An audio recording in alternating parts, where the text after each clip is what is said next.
Stone Age people were grunting cavemen with spears. True or false? Absolutely false. They were gathering around and forming real culture as far as we've discovered.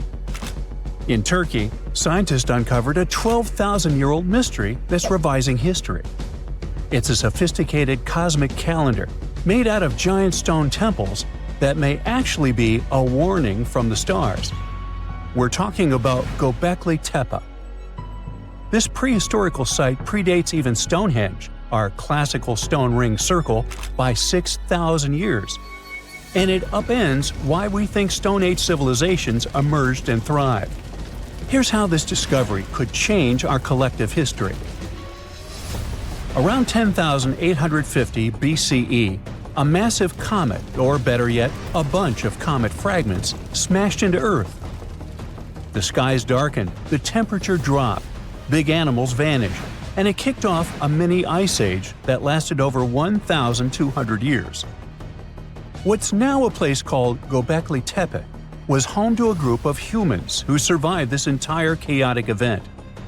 After it happened, they started paying close attention to the sky.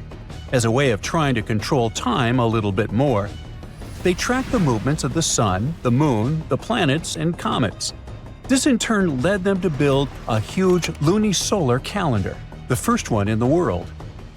Now, if you were to tour around this classic Stone Age monument, you'd see that not all the stone pillars are blank. Some of them have carvings, like this main one with a bunch of V's on it. Turns out there are 365 V's, which scientists believe represent the days of the solar year. One of them, a V hanging on a bird's neck, is thought to mark a solar eclipse. Other pillars have dangerous animals carved on them, like foxes, lions, scorpions, vultures, twisting and crawling up the sides. Unlike typical Stone Age carvings, these weren't of edible animals like deer or sheep. One of the theories is that these drawings were symbolic. Some archaeologists believe they reflect the fears and chaos this civilization had lived through, a kind of collective attempt to make sense of a terrifying and unpredictable world. Archaeologist Danielle Stordour has highlighted the images of vultures, saying they represent the people who passed away. In some ancient cultures, vultures were believed to carry the souls of the deceased into another realm. She's seen similar symbols in ancient sites nearby. To understand why this all makes sense, we need to dig deeper into the real purpose of this site. Göbekli Tepe was discovered in 1994 by German archaeologist Klaus Schmidt, who realized that the hill in southeastern Turkey wasn't just another Neolithic mound.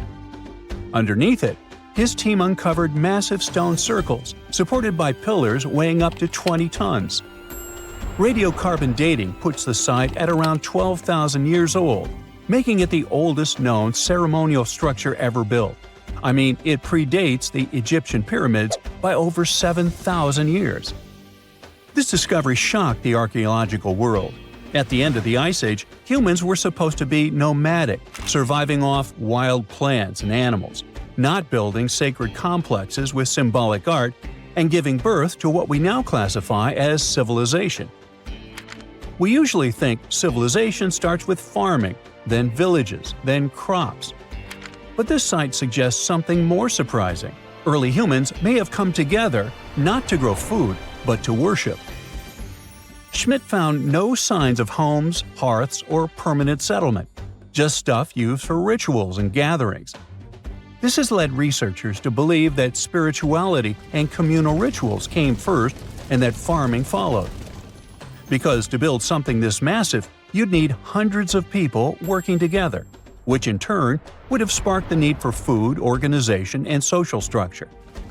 In other words, the temple came first, then the village, then the farm. Now, Göbekli Tepe isn't just stirring debate because it's old. It's because it seems too advanced for its time, and that's where the more controversial theories start to emerge. Some researchers believe the builders of Göbekli Tepe weren't simply primitive hunter-gatherers experimenting with stone tools. They may have been the inheritors of ancient knowledge, remnants of a much older civilization that existed before the end of the last ice age. This idea ties into the Younger Dryas impact hypothesis, a theory that a comet struck Earth around 10,850 years ago, triggering a sudden and catastrophic climate shift. According to this view, the survivors of that event passed down their knowledge through symbolism, architecture, and oral tradition. And Göbekli Tepe could be one of the earliest attempts to preserve that memory. Now, if that's true, then the carvings at this site, especially the animal symbols on the pillars, aren't just decorative. They could be astronomical codes, tracking constellations and celestial events. But one pillar might hold the biggest secret of all. It's called the Vulture Stone, and it's freaking archaeologists out. On it, you'll find a strange combination of figures: a headless man, birds, and a scorpion. To the untrained eye, it might seem random, but some researchers believe these are ancient representations of constellations, like Scorpius among them, and that the headless man symbolizes a mass extinction event. Some even argue that this is the oldest known record of a comet impact, the one that triggered the Younger Dryas. And if you're wondering who this older lost civilization might have been, they are called Atlantis, or more neutrally, Civilization X. Theorists like Graham Hancock suggest that this advanced culture, destroyed in the chaos of the comet impact, passed fragments of its knowledge to survivors around the globe. In that case, Göbekli Tepe wasn't the start of civilization, it was the restart. Now, back to the stones. Pillar 43 may look like a celestial calendar at first, but when archaeologists recreated the sky patterns encoded in its carvings, they found a precise snapshot of the sky dating back over 13,000 years. It appears to show a meteor shower, a flood, and humanity's tragic end, aka the Headless Man. A snake rising from the ground might even symbolize tidal waves or destruction coming from below. But the story doesn't end there. Pillar seems to expand on the same disaster, the one they called the Terror of the Sky. You might see animals fleeing, waves, fire raining down. It paints a vivid picture of the meteor shower. But wait! While Pillars 43 and 56 may encode memories of a past catastrophe, Pillar 18 might be a forecast. That stone zooms in on the Aquarius constellation. If this sounds familiar, maybe it's from the phase Age of Aquarius, which is the age we're living in now. Some enthusiasts believe this may be a warning for us, and may be telling us that a similar meteor shower will hit Earth and thus you and me and us. I mean, chills! But hey, that's the kind of mystery that makes Göbekli Tepe so captivating. Today, archaeologists know that Göbekli Tepe was part of a much larger sacred complex, now known as Taş Tepeler. A network of ancient sites across the region, each with its own secrets and structures, but connected by shared patterns and motifs. In 2019, excavations began at this sister site, just 40 miles from Göbekli Tepe, known as Karahan Tepe. And here's the twist. Some researchers believe Karahan Tepe might be even older. Unlike Göbekli Tepe, which appears to have been primarily ceremonial, Karahan Tepe has signs of domestic structures like walls, tools, and perhaps even homes. And that changes everything. Because whether these sites were the work of highly sophisticated hunter-gatherers or survivors carrying the fragments of a lost pre-Ice Age civilization, one thing becomes clear. Our ancestors weren't just surviving. They were planning, tracking, and predicting. They were far more capable, curious, and connected to the universe than we ever gave them credit for. Eridu, a megacity older than the first known civilization and older than the pyramids of Giza, was buried in the sands of the Mesopotamian desert for over 2,000 years. Now, scientists have made a discovery that changes what we know about the ancient city. They found over 4,000 canals around Eridu that brought water to more than 700 farms where people worked between the 6th and the early 1st millennium BCE. Now, Eridu was founded around 5400 BCE and was the city of the first kings, and history's first city according to the Sumerian king list, an ancient text on a clay tablet. Ancient Sumerians believed that deities created this city when they decided to settle on Earth. Eridu plays such a big role in Sumerian myths and legends that, at some point, people used to think it was just a mythical location. The most famous Eridu myth says that the skies got angry because humans were too noisy, so they decided to send a great flood to wipe them out. A new study showed that the Euphrates River served as the source of water for the entire city. The researchers mapped what remains of the ancient landscape and found a well-developed network of artificial irrigation canals. They discovered 200 large main canals pulling water from the Euphrates, and those canals fed another 4,000 smaller canals. The team used everything from satellite images and drone footage to soil analysis, old records, and remote sizing tech to map out the area. The 700 farms that used the water from the system were different in size, from about 5,000 square feet to over 200,000 square feet. The main canals were a little over a half-mile long, and some stretched more than 5 miles. The smaller canals could be as short as 32 feet. Rivers in Mesopotamia were the main water sources for farming, so ancient farmers had to learn how to guide water from the river to their fields.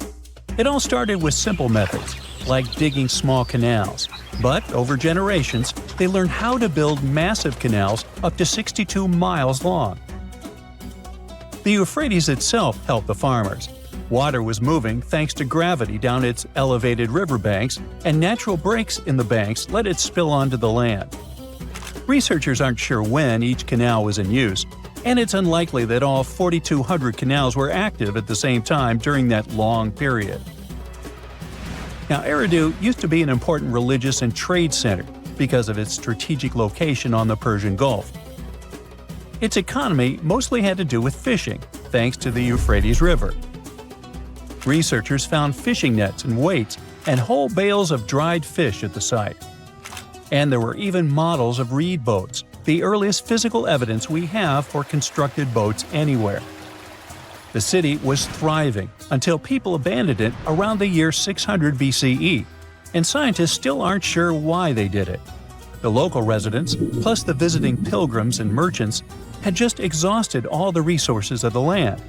They had to let it rest several times before abandoning the city for good. It happened when the Euphrates changed its course, and they lost their main source of water. Now, many centuries later, in 1854, a British official was on a mission to this area to check out a remote place that had a bunch of mounds called tells, which are piles of debris left behind by ancient human settlements. At first, Taylor wasn't impressed. He had been hoping to find something big, maybe statues, ancient writing, or ruins of palaces and temples. But with the brief time he had, all he found were things like walls, drains, stone platforms, and pieces of limestone columns decorated with tiny mosaic cones. But he didn't know that these boring mounds were hiding one of the oldest cities on Earth, Eridu. The people at the British Museum got interested in the finding, but the first full-scale excavations took place here only around a century later. The local Iraqi authorities got really interested in the excavations as they were hoping to find more about the earliest days of Mesopotamian history.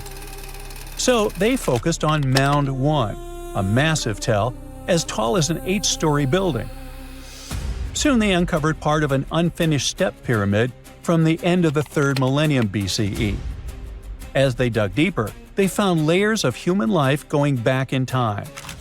There were levels from the Uruk period, and even remains from a time before the Sumerians called proto-history. In those lower layers, they discovered multiple rebuilds of the Temple of Enki, the city's main deity. People rebuilt this temple again and again for over 2,000 years. Every time the temple collapsed, they built a new one right on top. Each new version of the temple was bigger and more impressive than the last. From the middle of the 4th millennium BCE, These temple buildings became massive, more advanced than anything else humans had built up to that point. The city in Eridu was also becoming more complex, with clear social classes. Eventually, they stopped rebuilding the temple and put up a step pyramid on top of the ruins. Even though Eridu faded, it likely stayed important as a religious site.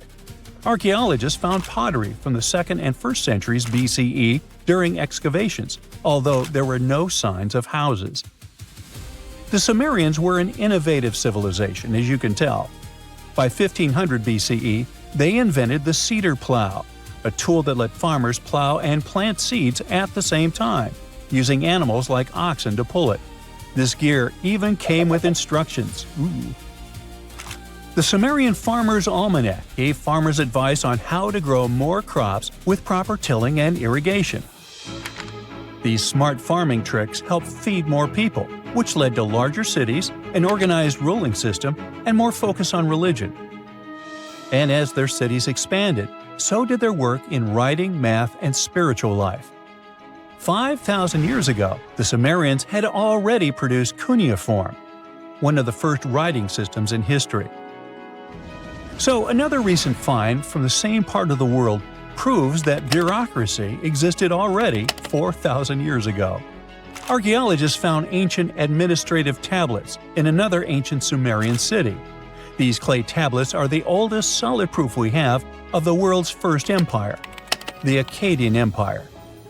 The tablets were inside a state archive building made of mud bricks, which had different rooms that acted like offices. Now, before this discovery, archaeologists didn't really understand how the first known empire in the world, the Akkadian Empire, worked behind the scenes. But now, thanks to the recent Gerso excavations, we have the first real and unambiguous evidence of the empire's administrative system. They tracked everything: deliveries, spending, and inventory, from fish to sheep to grains, fabric, and even gems. The tablets also include population records, with names and jobs of men, women, and kids, an ancient version of a census. From these records, scientists found out that women played a key role in Akkadian society. Some women had powerful positions, like high priestesses. The tablets also show a wide range of jobs, from skilled workers like stonecutters to people with simpler roles like temple floor sweepers. Some even included building blueprints, field layouts, and canal maps, proving that the empire had serious organization and planning. Eventually, the city rebelled and gained its independence, and the Akkadian Empire's 150-year rule ended. Now, researchers are carefully cleaning and translating the tablets to fully understand what they say. These new finds will replace older, incomplete ideas about the empire and give us a way more accurate picture of how Akkadian power and the ruling system actually worked. Some mountains look so picture-perfect that you'd swear they were hand-sculpted by a divine architect. And the thing is, you're not that wrong if you think so. Wait, did someone really build mountains? Hidden deep in the Amazon rainforest, there's a bizarre cone-shaped peak that raises that exact question. And halfway across the world, there's a landscape that looks like someone spilled a massive bag of Hershey Kisses across a green field. No, you can't make this stuff up. Get ready to learn what would happen if a Hershey's Kiss and the Road to El Dorado movie had a baby in real life, because we're diving into two of the most mysterious and oddly satisfying natural formations on Earth: Cerro El Cono in Peru and the Chocolate Hills in the Philippines. One might be an ancient lost pyramid, and the other turns into chocolate every year. Well, sort of. Let's start with El Cono. This strange, solitary mountain rises more than 1,300 feet above the treetops in the heart of the Amazon, right near the Peru-Brazil border. Sure, the Amazon is no stranger to mountains. There are impressive ranges, like the Ameri Mountains farther north and the Andes, not in the Amazon per se, but running along Peru's spine. But you see, El Cono is different. For starters, it's completely isolated. If you fly over the region in a helicopter, all you'll see for miles is an endless emerald sea of rainforest. Then, boom, out of nowhere, a perfectly cone-shaped mountain juts into the sky like a giant green Dorito. It's not part of any major mountain chain, it doesn't have any siblings, and it looks so symmetrical that it almost feels artificial. And it's covered by forest. Now, naturally, this has sparked all kinds of theories. Some people think it's an extinct volcano. Others say it's a freak of erosion. And then there are those who whisper more exciting possibilities. What if it's a lost pyramid? And before you roll your eyes, this idea is not as wild as it sounds. And some people actually stand by this theory. After all, the ancient civilizations of South America built pyramids too. What? Yeah, can you believe that the Egyptians didn't actually invent the concept of pyramids? No joke. The Mochi Chachapoya and Inca civilizations all built monumental structures. In fact, pyramids are found all over the world, from Ethiopia and Thailand to Greece, Mexico, and even Italy. So why do pyramids keep popping up throughout history? Simple. They're structurally sound. The broad base supports the weight, and the pointed top was often seen as a symbolic connection to the heavens. Okay, but what are the chances of all these people coming up with the same idea at the same time? Okay, calm down. Ancient aliens. Yeah, that's possible. But as it turns out, ancient people did talk to each other via trade, migration, and cultural exchange. Ideas like pyramids didn't need to come from a secret one-world civilization. They just came from smart, curious humans scattered across the globe, all looking up at the stars and wondering how to get closer. In fact, recent archaeological discoveries have revealed massive ancient cities deep in the jungle that were completely swallowed by nature. In Guatemala, scientists uncovered a lost Maya city with its own pyramid structures. In Mexico, an entire metropolis was found buried beneath forested hills. So yes, humanity can forget an entire city. Take another look at El Cono from the air, and you might start believing it too. Its slopes are smooth. Its symmetry is uncanny. From above, it resembles a colossal step pyramid or ziggurat, cloaked in jungle vines and secrecy. And if someone told you it was the moss-covered remnant of an ancient civilization, you might just nod and say, yeah, I see it. Of course, no one's proven anything yet, but the mystery is delicious. Like a myth waiting to be cracked open. At the same time, for people who live nearby, El Cono isn't just a geological curiosity, it's sacred. In Andean cosmology, mountains like El Cono are known as apus, spiritual guardians of the land. These aren't just rocks, they're living beings, protectors, deities. Think Tifiti from Moana, but South American and a little more mysterious. The indigenous tribes in the region still pay their respects to this mountain, treating it not as a tourist attraction, but as a sacred ancestor. And while everyone's busy debating whether El Cono is a mountain or a pyramid, nature's just vibing. The area surrounding El Cono is now part of Sierra del Divisor National Park, created in 2015 to protect one of the richest ecosystems in the Amazon.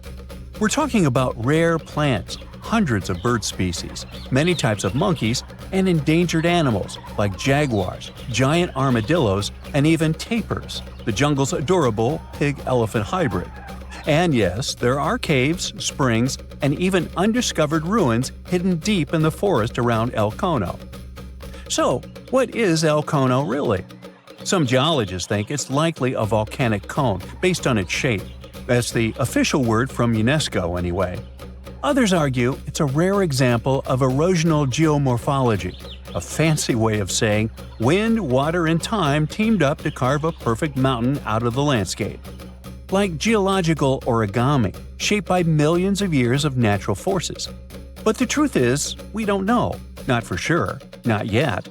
Until someone launches a respectful science-based expedition with drones, ground-penetrating radar, and a green light from the local communities, El Cono will keep its secrets. And maybe that's the best part. Sometimes it's mysteries that make the world feel truly magical. Now, let's jump onto a metaphorical plane and head to the Philippines, where the mystery continues and gets a little sweeter. Spread across more than 20 square miles, there are between 1,200 and 1,700, or even more, perfectly shaped hills that look like chocolate kisses. Like seriously. In the dry season, the grass turns brown, and suddenly, it's like someone dropped hundreds of Hershey kisses all over the landscape. Sweet, right? These are the Chocolate Hills, duh. And they're some of the Philippines' most iconic natural wonders. From afar, they look almost too symmetrical, like some alien landscaper came down with a measuring tape and a sense of humor. But how did they get here? Well, according to scientists, the Chocolate Hills are a rare type of karst formation, a term used to describe landscapes formed when slightly acidic rainwater dissolves soft rock like limestone. In this case, the hills were once coral reefs and marine limestone that were pushed above sea level by tectonic forces. Over time, the exposed rocks got eroded by wind, rain, and underwater rivers, leaving behind this stunning army of symmetrical mounds. It's a geological marvel millions of years in the making. But science isn't the only explanation in town. Local legends are more fun. One story says the hills were formed when two giants got into a rock-throwing fight, launching boulders at each other until they collapsed in exhaustion, leaving the landscape littered with mounds, just like that one scene from the Hobbit movie. Another tale speaks of a heartbroken giant whose tears turned into earth, forming the hills as a tribute to his lost love. Oh. Today, the Chocolate Hills are a National Geological Monument and a major tourist attraction in the Philippines. They're also being considered for UNESCO World Heritage status, because, really, where else can you find such a naturally satisfying mix of geology and dessert? If you ever want to visit, it's pretty easy. Fly into Boho Palango International Airport or take a ferry from Cebu, and then head to the towns of Carmen, Batuan, or Sambanga. There are designated viewing decks, eco-parks, and even ATV tours that will let you explore the hills up close. So, whether you're chasing lost pyramids in the jungle or climbing a mountain that turns into chocolate in the summer, the planet still has places that surprise and delight. And that's the real treasure. Sometimes, nature's weirdest, most beautiful shapes aren't hiding aliens or ancient tech. They're just proof that Earth has a wild imagination. You're digging in Egypt's famous Saqqara necropolis, also known as the ultimate VIP graveyard for pharaohs, when suddenly you find a giant pink door hiding something no one knew existed. Behind this giant stone door, one that wasn't supposed to open, by the way, you find a lost tomb of Egyptian royalty. Alright, history lovers, it's time to buckle up because archaeologists just pulled off something straight out of an Indiana Jones movie. Let's travel all the way to Saqqara, one of Egypt's most mysterious and treasure-packed ancient sites. The star of the show? The prince you've probably never heard of, Prince Userefre, son of King Userkaf. No one important, just, the founder of Egypt's 5th dynasty. No big deal. But the way his tomb was discovered… It all started with a massive door, made of pink granite, no less. But this isn't just a regular stone slab. This thing is about 14 to 15 feet tall and 4 feet wide. A giraffe could easily walk through it. This door is also definitely heavier than your neighbor's SUV. But here's the twist. It wasn't a real door. It was a false door, a symbolic gateway meant to allow the spirit of the deceased to pass between the world of the living and the afterlife. Normally, that's where the story ends. After all, false doors are common in tombs. But this one was extra special. You see, false doors were usually made out of limestone, which was pretty common and found everywhere in Egypt. To build one out of red or pink granite, people had to bring these rocks from a quarry located 400 miles away. And you can bet this wasn't a cheap trip. According to Egyptologists, this is the first time a false door of this size and material has ever been found in Egypt, making it a totally unique piece of architecture. Aside from being super expensive, this one had a surprise behind it too. When the team of researchers investigated further, they realized that this false door actually hid a real entrance. And what did it lead to? A hidden tomb packed with statues, relics, and secrets from over 4,000 years ago. The tomb belonged to Prince Userefre, but you can call him Wasar Efra or Wasar Efra too. Despite being totally erased from history, this fella was no minor noble. The hieroglyphs on the pink granite door listed him as the hereditary prince, governor of Buto and Nekeb, royal scribe, minister, judge, and priest of chance. Phew!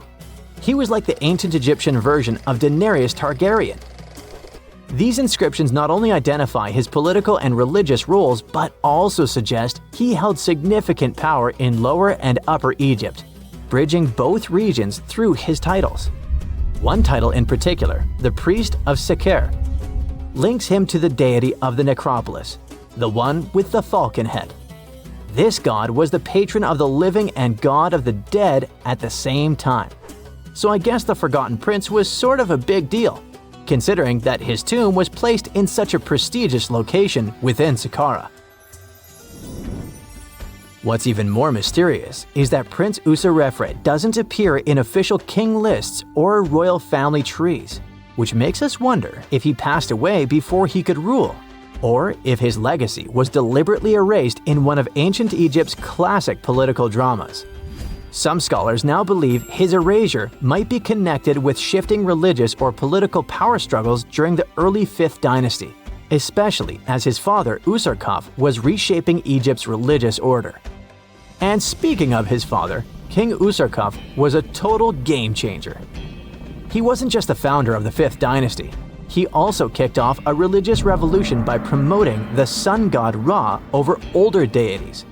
That's right, Usarkaf built the very first sun temple at Abu Sir, setting off a dynasty-wide obsession with solar worship. After Usarkaf wrapped up his short but revolutionary reign, a whole lineup of pharaohs took the stage. Sahure, Neferirkare, Nusere-Ini, basically the boy band of the 5th dynasty. And these guys were all about two things: building pyramids and making money. They weren't just stacking stones, they were expanding Egypt's influence, opening up trade routes to far-off lands and blinging out their temples like it was nobody's business. Back in the tomb, things got even cooler. There was a beautiful red granite offering table covered with inscriptions detailing ritual foods, like an eternal menu for the afterlife, because they believed the deceased could magically eat this food. Fun fact, it was the funerary priests and their families that actually ate the food. There were also pottery shards, amulets, and painted walls, but the real showstoppers were the statues. And this is exactly where things get weird, in a good way.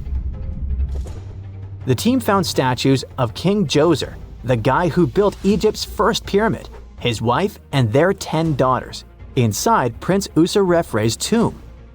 Hold up, Djoser lived a few centuries before Usarkaf, so what were his statues doing there? Turns out, scientists don't really know. These statues were built during the reign of King Djoser himself and probably belonged to that first ever built pyramid. Experts believe these statues were probably relocated during the 26th dynasty, thousands of years after Djoser, maybe to protect them from destruction, or maybe because they were still venerated. Basically, ancient Egyptians were hoarders, but classy ones. Scientists also know for a fact that some engravings and statues found there were made way later, which means that this tomb probably turned into a deposit for fancy stuff. Or maybe this was just really ancient interior decorating. Anyway, that wasn't all. There was another pink granite entrance on the eastern side of the tomb, with inscriptions linking back to King Neferirkare, another 5th dynasty pharaoh who also tried to build his own pyramid, but failed. And near this second entrance, archaeologists found something never seen before in Saqqara: a set of 13 pink granite statues, all sitting in a row on a high-backed bench, like they were waiting at the DMV of the afterlife. Some had elevated heads, probably representing the prince's wives, while others were missing their heads entirely. One black granite statue was found upside down. Maybe it had taken a tumble sometime during the tomb's long, quiet centuries underground. According to archaeologists, the positioning and head shapes suggest that these statues followed a strict social hierarchy, with the central figures likely representing higher status individuals, while the headless ones might indicate unfinished work or later vandalism. And speaking of black granite statues, another one was found standing proudly inside the tomb. Based on its design and inscriptions, it looks like it was placed there during the 26th dynasty, the same time those Djoser statues were probably moved in. This suggests the tomb didn't just sit abandoned, it was reused, adapted, and maybe even honored by later generations. And by the way, black granite was associated with Osiris, the god of the underworld, during the late period, which means that this statue's presence is a clue that the tomb was a ritual space long after the prince's death.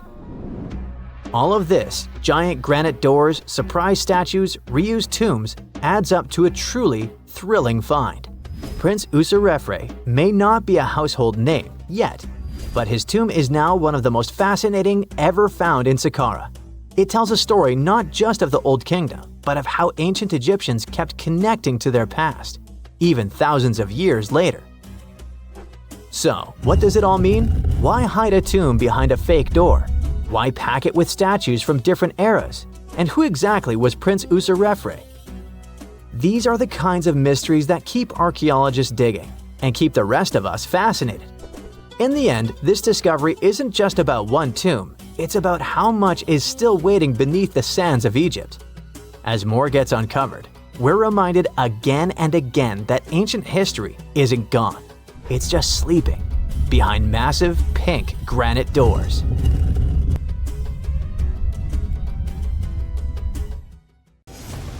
For over 3,000 years, no one knew this place even existed.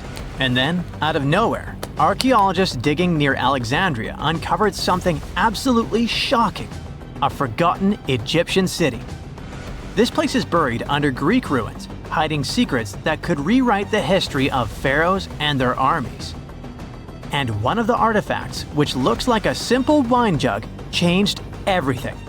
We thought that we already placed all the important parts on the map of ancient Egypt: pyramids, Thebes, Luxor, Alexandria. But nope, the map just got an update. The new city was a big deal, and it's about 3,400 years old. It's just been discovered at the site called Kom el Nugus. This place is located west of Alexandria and tucked between the Mediterranean and a saltwater lake called Lake Mariut. This discovery raised a few eyebrows. Scientists thought that this place used to be empty and that it was only settled by the Greeks in about 332 BCE. But it turns out that people lived in Kom el Nugus way before that. When archaeologists were digging through Greek ruins, they started noticing something unexpected: mud brick walls. Yep, you know, the pyramid type. That's the kind Egyptians built during the New Kingdom. These mud bricks were made from mud, clay, sand, and straw. These ingredients were mixed with water and dried in the sun, not baked. Egyptians used them for thousands of years to build houses, temples, palaces, and yes, the pyramids. Of course, other civilizations did use mud brick too, but Egyptian mud brick is kinda quirky. They used straw that grew in their regions, layout styles, and mortar. That's what helped the experts realize that Egyptians used to hang out in Kom el Nugus. That alone raised eyebrows, and then they found more. An entire street layout, buried structures, and even a temple built by Ramses the Great himself. His name speaks for itself. This guy was one of the most famous pharaohs in all of Egyptian history. He ruled ancient Egypt for 60 years, fought huge battles, and just loved building tons of stuff like that temple. People loved him so much that later pharaohs literally pretended to be him or wrote his name on their buildings. That's when archaeologists realized that they weren't looking at some dusty mud bricks of a tiny village. That's an entire buried city. They immediately started digging more. Turns out the whole place wasn't random. It was built with great care. The streets had drains to stop rainwater from damaging the soft mud-brick walls. There were also small tomb chapels with writings about soldiers. This suggests this place might have been the military base, and that changes a lot. In ancient Egypt, when the military showed up, there must have been a reason. So what was it? Protection? Conquest? Control of something important? In the case of this city, it was probably about wine, water, and trade on the edge of the desert. What's even crazier is that we still don't know just how big it was. The team has only uncovered part of it so far. There could be fortifications, warehouses, administrative buildings, or even more religious or royal structures waiting underground. We also don't know what this town was called in ancient times. That name is still buried. But it might be uncovered someday, maybe inside a wall, maybe on a scroll, maybe on another broken jug. One of those already turned out to be a mind-blower. A chunk of a ceramic jar, called an amphora, had a royal seal pressed into it, and that seal bore the name Meritaton. Princess Meritaton wasn't just anyone. She was the eldest daughter of Queen Nefertiti and the older sister of King Tutankhamun. Yes, that's right. Both Nefertiti and King Tut were involved here. All that was about a century before Ramses the Great built one of his temples here. Looks like the city was founded back in the days of another pharaoh, the pharaoh Akhenaten, husband of Queen Nefertiti, father of Princess Meritaton, and future king Tutankhamun. That guy, Akhenaten, was a bit of a wild card. He was the type who really gets weird about one of his interests. He tried to completely change Egypt's religion, forcing everyone to worship the sun disk called Aten instead of the usual deities. He basically told all Egypt that all their mythology was wrong, and from now on, there will be no more Osiris, no more Thoth or Set. Just raw sunlight only, people. That's known in history as the Amarna period. And he went all in. Changed his name, built an entirely new capital city called Amarna in the middle of the desert, redesigned temples, rewrote hymns, and even banned traditional religious imagery. Even the art got wild at the time. People started getting elongated heads, belly rolls, and all that humanity and vulnerability carved into stone. It was deliberately weird. He wanted to show the family not as perfect gods, but as human vessels of divine light. Everyone had to awkwardly smile and play along because he was the pharaoh after all. The wackiest part is that after his rule, his son, Tutankhamun, reversed all the sun disk related stuff.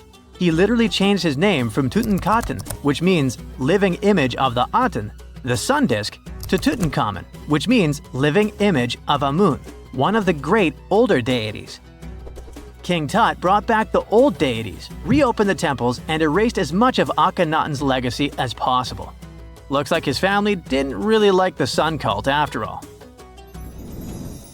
Meanwhile, this discovered wine jug shows that the city was probably active, thriving with life during Akhenaten's times. That's huge.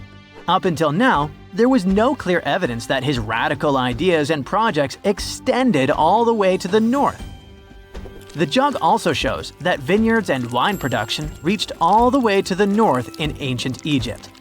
Wine really was a huge deal, worthy of placing a military base here. Princess Meritaton most likely used this jug. Just like with her brother, she was born into the sun and named after it. Her name, also spelled Meritaten, meant beloved of the Aten. As the eldest daughter of Pharaoh and his queen, born right into the middle of radical religious changes, she was raised to perform the future queen's duties. From her earliest years, she walked in temples alongside her mother Nefertiti, shaking the sistrum in solemn rituals. She was there when Akhenaten established his capital city, Amarna. He clearly loved his family. Meritaton's face was etched into its stone walls more than anyone else. In every temple, in every sacred scene, her figure appears, revered. Things get foggy in history after her father passed away. The throne wobbled. King Tut was very young, only 9 years old when he had to take new duties.